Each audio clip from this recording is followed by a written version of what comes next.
NCP যে লোক ভাড়া করে জনসমাবেশ পথযাত্রা করে তা আবারও প্রমাণিত।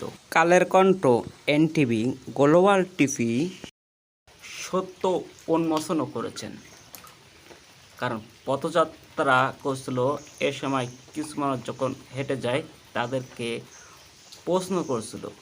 তারা বলে যে আমাদেরকে 2 ঘন্টার জন্য 200 টাকা ভাড়া করে নিয়ে আসে এবং তারা বিভিন্ন দলের সভা সমাবেশে টাকার বিনিময়ে আন্দোলন করতে যায়। এটা তারা কালবেলার এক সাংবাদিকদের প্রশ্নের উত্তরে একথা বলেছেন। এই দলগুলো এটা যুব দলের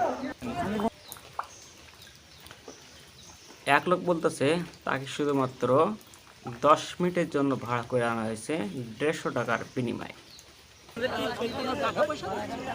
দেবে আগামী 2-3 ঘন্টা। শুধু কালবেলার নিউজ নয়, এখন বর্তমান প্রতিটা ইউটিউবার এবং ফেসবুকার অথবা টিকটকাররা সবাই এখন নিত্য নতুন সাংবাদিক হয়ে গেছে। সেই সাংবাদিক তার আড়ালে যাওয়ার কোনো ঘটনা নাই। তারা বিভিন্ন সময় বিভিন্ন তথ্য উন্মোচন করে থাকে।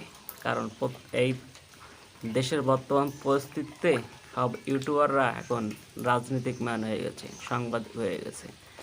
তারা সব ধরনের সমাবেশে গিয়ে তাদের জনগণেরা কিভাবে কি কথা বলছে সেটাও সামনে আনার চেষ্টা করে। সুতরাং এখনকার যুগে লোক ভাড়া করে সভা সমাবেশ পথযাত্রা এমন সুযোগ মিডিয়া কাউকে দিবে না। মিডিয়া সত্য ঠিকই উন্মোচন করবে, তাই 2 দিন আগে অথবা 2 দিন পরে। অনেক বলবেন এই যে লোকগুলা এনসিপির কিনা, ঠিক কী প্রমাণ দিবেন? তো সেখানে দেখতেন সংগ্রামের জন্য করছে এরা। আসনাদ আবদুল্লাহর একটি কণ্ঠঘোষ হচ্ছে আপোষ না সংগ্রাম। তারপর আটা সংগ্রাম কথা বলছে যে আউসাইদ মুগ্ধ, শেষ হয়নি যুদ্ধ, এমন একটি স্লোগান দিতেছে। তাও কণ্ঠটা আসনাদ আবদুল্লাহর দেখা যাচ্ছে। তো এটা যারা আশপাশে মানুষজন ছিল তাদেরকে কিন্তু কালবেলা পছন্দ করছিল, ডাইরেক্ট সভা সমাবেশের মধ্যে না। কিন্তু তাদের যে সভা সমাবেশের মেন পটভূমির যে মাইকের আওয়াজটা সেটা কিন্তু শোনা যাচ্ছে।